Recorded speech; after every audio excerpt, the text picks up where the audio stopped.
We're going to continue talk about the cities. Last time we covered up about the Palmyra, and today we're going to talk about very beautiful city in Libya. It's Ghadames. Ghadames has also its own name or nickname. Some people call it Jewel of the Desert or Pearl of the Desert. By the way, there is a lot of, not a lot, some quantity of the cities also had a nickname, Jewel of the Desert and the Pearl of the Desert. Anyhow, this quote or this beautiful nickname also we can apply to the city Ghadames. My attention brought to city Ghadames after watching the movie Message or Risala. It's about the Prophet Muhammad sallallahu alaihi wasallam, and this movie was shot in the city of Ghadames, and yeah, this is the history back with me, the connection. So I memorized it and I was interested, and I go through and read about this beautiful city. That this is the personal stuff. Now let's talk about the history. So Ghadames, let's us look at the location. Same like Palmyra, Ghadames location is a brilliant location. It's like not far from the sea, and we're talking about the modern time, right? Not far from the sea. It is exactly in the connection of three countries: Tunisia, Libya, and Algeria, exactly in the heart, this connecting point.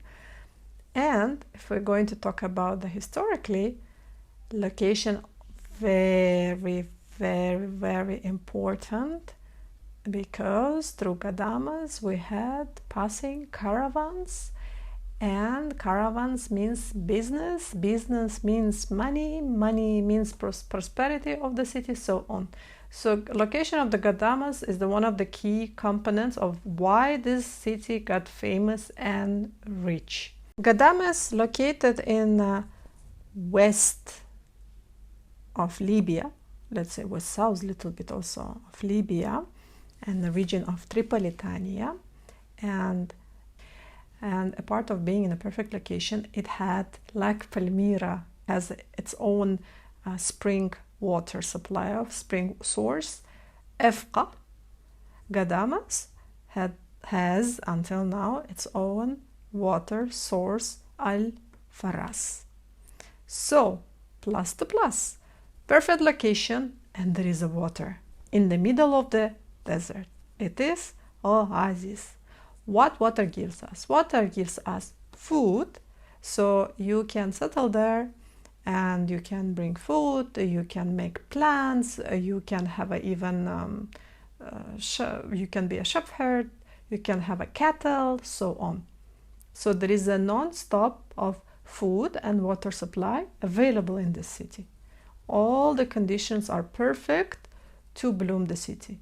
Same we can apply to the Palmyra. Palmyra, why it's bloom? Because it was located in the crossroads, had his own agriculture, has its own water supply, and so on. Ghadames is a combination of multicultural. It's not like only belong to the Amazigh people, or only belong to the Arab people, or only belong to the Roman people. It had a multicultural mixture that make it diversity always bring the beauty. If we're saying this is one of the oldest settlements of the North Africa, we're going to remove immediately from our brain idea that the Ghadames bloom only in under the Arabic Caliphate, for example, or under the Romans, for example, or under only Amazigh people. It has a prehistoric roots. What kind of prehistoric roots? According to Herodotus, in this area there were people who living, and they bloom, and they had their own civilization, and he described them in a very, very positive manner. These people are Garamants people.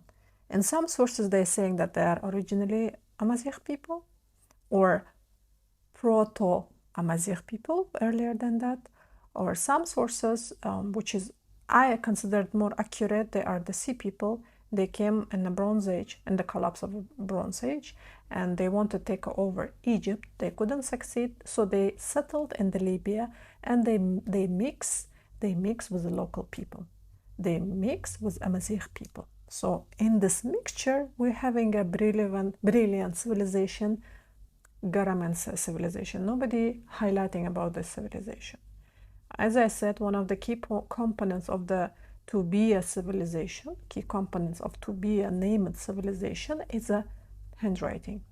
Garamants people, they had their own handwriting, and this is considered Proto-Amazigh handwriting or Proto-Tamazight handwriting, and until now nobody decoded this handwriting. It's existed, it's you can see it, it's written on like a petroglyph, you know, on the stone, not on the material like a paper or papyrus or pergamon.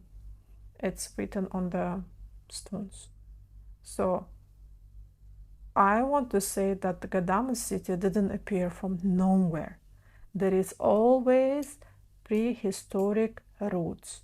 And if somebody tells that Libya, they didn't have their own civilization, you very surely manner tell them, go read about Garamants people who had their own civilization, who had their own culture, who had their own script, so on. Even these people, they bring about the horses. They introduce the horses into the area, we can say as well. They introduced the writing system, and they settled the writing system for the Amazigh people also. So it's like a mixed culture. They didn't go kill local people. It's the same like Philistines, right? Philistines are sea people. They're coming from somewhere from the south of Europe, around the Greek area, and then also they want to take over the Egypt. They couldn't succeed. So they went to the Gaza side, Palestine coastline, and they settled there, and they created 5 cities. Also, they mix with the local people, mix with Canaanite people. The same exactly concept happened in Libya. So this city was already existed. This city had a deep historical roots, and that's why it's named one of the oldest settlement of North Africa, one of the oldest or the oldest one. So we have several types of steps or levels. The first one is prehistorical, and in prehistorical time, city Ghadames already existed. It didn't have its name, it didn't have its like blooming culture, but it existed. Same like a Palmyra. As I said, that the French archaeologists, they found details, and they found artifacts which is related to prehistoric time. We found the same proofs about the city Ghadames. So this is old city. This is another point. We have a legend, of course. We have many legends because how this city appear, the name of Ghadames, how it's appear. If we're going to talk about the name, the first time they mention and they write it down about the city, it's in Roman sources. It's mentioning as a Kidamus. If we're going to go to the Arabic sources, they had a different legend. So there was 2 brothers. One was Walid, another was Wazid, and they the one who controlled the city, and then they had a quarrel between each other, and they split the city into 7 regions, so into 7 districts. So 3 districts for Walid and 4 districts for Wazid. Each district had the mosques in that time, so it was 7 mosques controlled by 7 districts, 7 mosques, 7 tribes. They are like 7 closed communities even. And main argument they had over the water. Of course, the main thing is about the water always. So this is the legend about the brothers, Walid and Wazid, how they divided the city. Earlier legend, we have another one that there was a caravan, and there was a very tired trader, and then he decided to sit under the palm tree, and he was very tired, and they slept there, and the next morning he wanted to the caravan left, and that trader, he forgot to fill his bottle with the water. So he come back to the oasis and he find out the water is not coming out, and then he got angry, and his horse, his horse with his feet open and crack the land, and the land is open and start to come up the water. So there is a legend of this one. We have to know it. How much is accurate, we don't know it, but this is the city of Ghadames, Libyan. They are sharing this information, so I would like to share with you as an extra knowledge. And if you're going to translate the Ghadames from Arabic, it's going to be food that you eat yesterday. Ghadamis, or I ate yesterday, something like that. Of course, all who's busy with learning the languages, philologists, they don't accept this concept, because Ghadames already existed before the Arabs, and it's already mentioned in Roman documents as a Kidamus. The closest explanation for the word of Ghadames, it's a tribe from Fazan. Fazan is also a region of Libya. There was a tribe, it was named Tidamensi. So they're saying that these people, they come there and they settled, so their name stayed there. We don't know the translation of that. People of Ghadames, they used to describe their own city as like a 3-level building.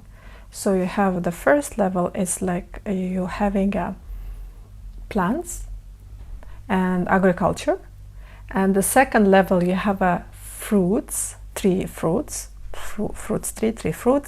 and the third level is a palm trees. Nahla in Arabic, palm trees, which is giving dates, right? I'm talking about the date palm tree.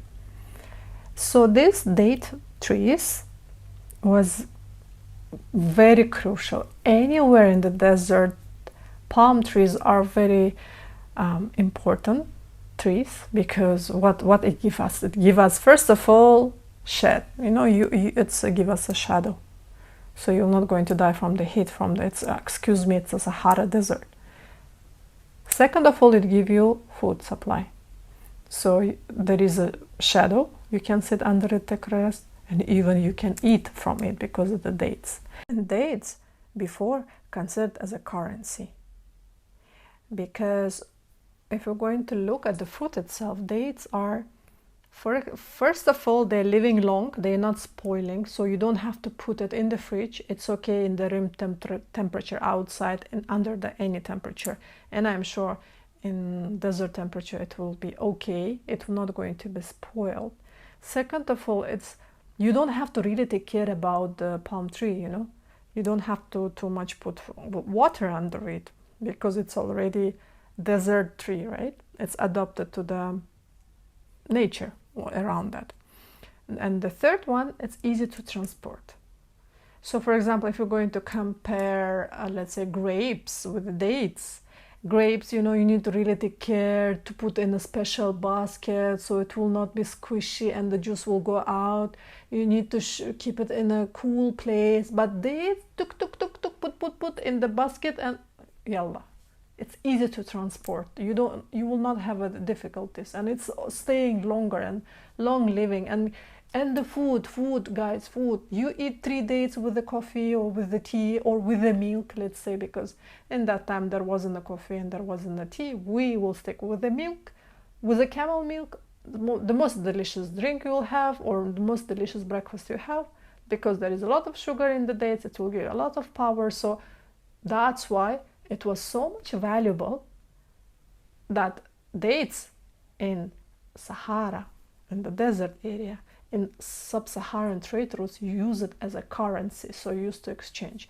You have one basket of the dates, you go to the bazaar, you want to buy, for example, let's say bread, you will say, okay, I'm going to give you like a 1 kg of they measure it, not kgs, but of course, I'm just saying, so you to understand. Give me this 1 kg basket of dates, and I want to have from you like four bread, for breads. So this is the manner was. It was before barter, before we create the money. So you will exchange it, and the dates was valuable and use it as a currency. For example, if we're going to the Central America, to the Mesoamerica, you will see that as a currency was used cacao beans. If we're going to the Sahara, to the Libya, to the city Ghadames, we will see that there it was used as a currency dates. So I have perfect location, I have non-continuous food supply, I have non-continuous water supply, and I'm going to do what? I'm going to do here business as a stop. I'm going to open the market, and I'm going to open the hotels in this language, how I want to explain to you, it's easier to understand. I'm going to open a hotels where traders can take rest, chill, or trade, or come back, or continue. Perfect and everything. That is the key of Ghadames getting a famous, becoming a jewel of the desert. So there is people coming from Niger, people coming from Mali, what we have, people coming from Morocco, people coming from Algeria, what we have from this west. There is from Mauritania, Burkina Faso. What we have from Timbuktu, for example, we have gold. The main important, we have salt. There was a crucial need of salt. The salt was very, very, very, very precious before. So these traders coming to Ghadames, they are making money, give me this, give me that. And from the Ghadames, another people picking up, for example, let's say Amazigh people themselves or Egyptians, right? And then they continue to another part of the world. If we're going to talk about the seaside, we can talk about after later time when there was already Greeks, when there was already Romans, the trading. But this is we're talking about the land ways, land trading. Perfect exit is to the sea. It's of course through Tunis, through Carthage. You have a fully exit to, for example, Sicilia, to Italy, also to trade. So the location, as I said, is wonderful. And also they had their own tariff system. They used to write at the prices for everything. They had their own tax system because they need to follow the rules and the regulations. The city itself, strictly inside, if we're going to talk about the inner politic, mostly difficulties they had regarding the water. So they developed and created water system, how to distribute. They had their own measurement, also calling a gadus. It was like there was one responsible person, and he was responsible at what time to give water to some particular field. For example, today my name is like Ahmad, and Ahmad, I have a field. In this field I have, let's say, apples, and these apples need to be watered every 2 days. So the responsible person, he had his own schedule, and he used to open, so the water used to distribute it to channels. For example, in Palmyra there is aqueducts of distributions, right? In Ghadames there was a lot of channels, under channel, above channel, different kind of the channels. So they will distribute the water in that location. Inside the city, people, around 5,000 people lived. Now they left because of the modern technology. There is now ACs, and Ghadames become an old city. It's not that much modern and not that much. You don't have a lot of enough comfort like now. So in 1980s, the last person left, and now around 10,000 people living out of the city. And by UNESCO, it's considered the UNESCO heritage, an important city to be protected. Before, inside the city lived around 5,000 people when it was populated, and out of the city there was Amazigh tribes. What was, you can ask me what they were doing, what they were not living inside the city. Inside the city, as I said, it was divided by clans, by two brothers, Walid and Wazid, and there was 7 districts. This was their inner politic. Outside there was also people living, Amazigh people, basically Tuaregs, and they were also having a business there. What kind of business having a Tuareg? Tuareg used to be hired as a bodyguard, as a security. For example, I'm coming from Mali. I have a lot of golds, right? And in the Mali area there is a Tuaregs. So the Tuaregs going to accompany me in order so I will not face piracy on the road, and nobody going to touch me. If they're going to touch me, I have my back, my protection, the Tuaregs. So they will go to the Ghadames, and the trader, he will finish his job, and there is other people, so they were rotating. Another group of the Tuaregs will accompany that person back. They will go to different locations. So inside the city, people used to live, the locals. Locals were also considered Amazigh. Outside the city also used to live another type of the locals. They call it the Tuaregs, and their main job was bodyguarding. City itself very beautiful. I need to talk a separate video to talk about only city, because unlike the other cities, we have the city survived perfectly. And as I said, it didn't appear just like this in Islamic time.